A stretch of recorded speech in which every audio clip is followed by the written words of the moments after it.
Hello everybody, I'm back. Today I'm going to talk to you about the IT pricing inquiry.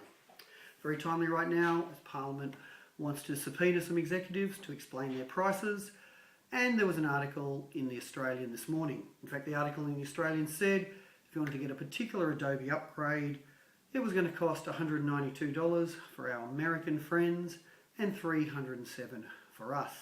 So let's have a quick look at how those figures might be arrived at. For the wholesalers, that's the Americans, and Adobe's the wholesaler. They'd probably sell it for about $140. The American shops, let's say they put a third on it, comes to $191. For US states with no sales tax whatsoever, so that'll be the final price. For the Aussies, got the same $140. I've gone on the website, checked out United States Postal Service, worked out that I can get 2 of these boxes, Adobe product boxes, into one box. Costs $75. I've halved that, got $37. As you're doing it commercially, you're going to be up for a little bit of the import processing declaration charge.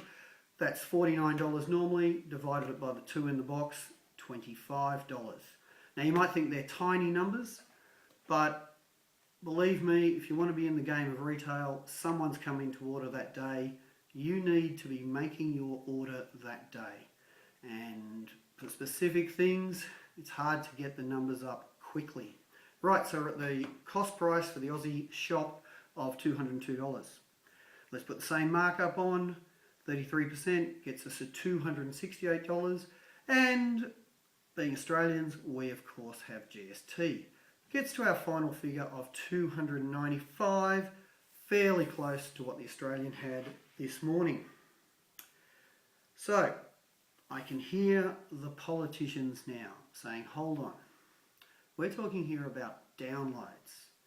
Difference between an Aussie downloading it or an Aussie downloading it from adobe.com.au or adobe.com.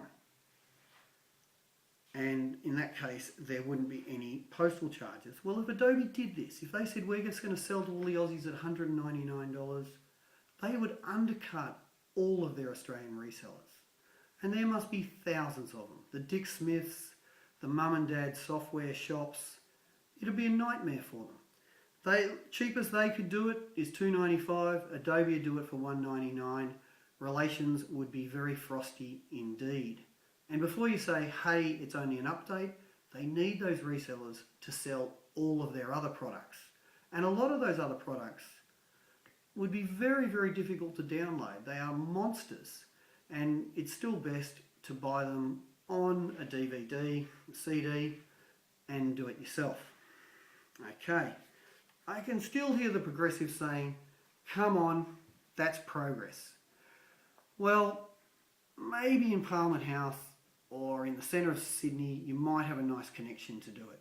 But out here in the burbs, particularly if you've got pair gaining like I do, it's going to take a very, very long time to download the bigger products. Now, we finally get on the interesting bit, price gouging.